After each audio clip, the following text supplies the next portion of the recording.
deep dive into Google and other sources to find out what I need to know to supplement what I already knew about what you need to know about buying a car. So tonight, I'm only going to share 3 of those things. Firstly, it's what you need to know about insurance. Secondly, what you need to know about the features you'd like in your car. And then thirdly, some of the terms that you are likely to come across when you buy a car. Let's talk about insurance, a necessary evil. So insurers are there to protect you in case you damage yourself, your property, or you damage others and others' property.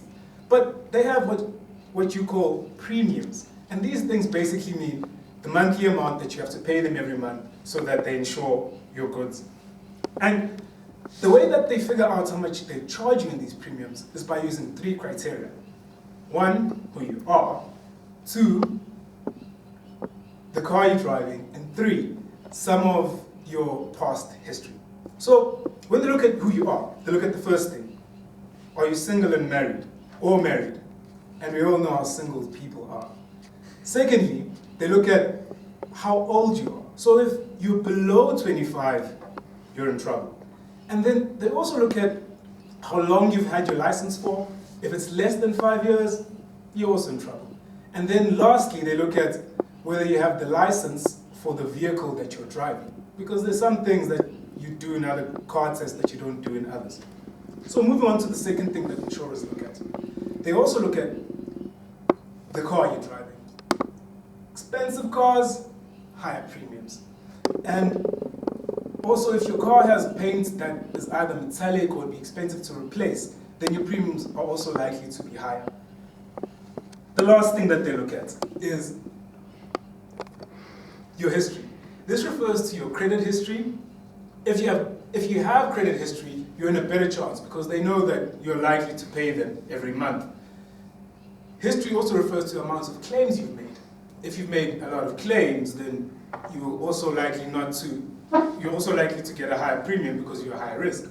And then lastly, they look at your history in terms of traffic violations. Yes, that traffic ticket will catch up to you. Now let's move on to the second part. So now you have decided what car you want, you have thought about insurance. Now you need to think about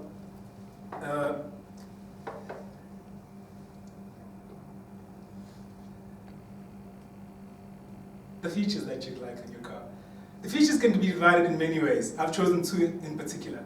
1, features that are convenient, and 2, features that are for safety reasons.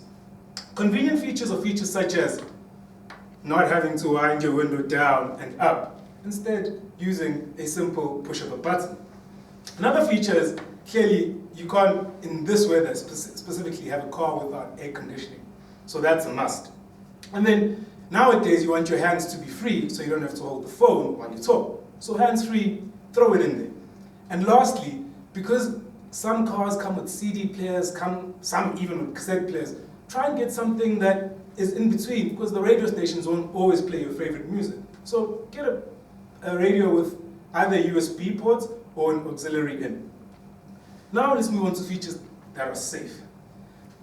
The first and foremost, especially in Gauteng, would be smash and grab fill. This basically prevents a person from smashing into your window and grabbing whatever's on your seat. So instead, when they try to smash it, your window doesn't shatter and then you can go away. And another thing that's really great to have is anti-skid braking. Anti-skid braking. And this just basically it reduces the stopping distance when you slam on the brakes very, very quickly. And because you're also in Gauteng, another thing you might want is central locking. And all this does is basically, you push your one button, locks the whole car. Bad guy's out, you in your car, driving away. And lastly, anti-hijack, immobilizer, tracker, throw it in. It won't cost you that much more, but what it does help with is that in the event that your car does get stolen, you still might have a chance of recovering it. But besides that, it also lowers your premiums. So, coming to the last part. You've made a big decision, so you'll come across some big words. I'll talk about 4 of them. The first is excess. This one is a tricky one for most people, but how I think of it simply is that it's the money you use to access your cover. So it's the money you need to pay in order for you to get the cover that you want for your car. Second one is balloon payments or residual. Lump sum attached to the loan that you pay at the end, but it's called a balloon payment for a reason. So watch out, lower premiums, higher lump sum at the end. Third word, interest. This is the money you pay someone to borrow you money. Banks give a prime interest rate to their most creditworthy clients, but that might not be you. But try to negotiate for a decent interest rate, because that's what will be added to the total that you owe at the end. And the last word, fourth and final one, third party. So you and your insurer go into a contract. That's two people, you and insurer. The third party is a person who's not part of that contract, but is involved. If, let's say, there's an accident. And if you have third party cover, they cover that third party. So now you know basically what you need to think about in terms of insurance, features, and some terms. And that marks the end of Buying a Car 101. Mr. Toastmaster.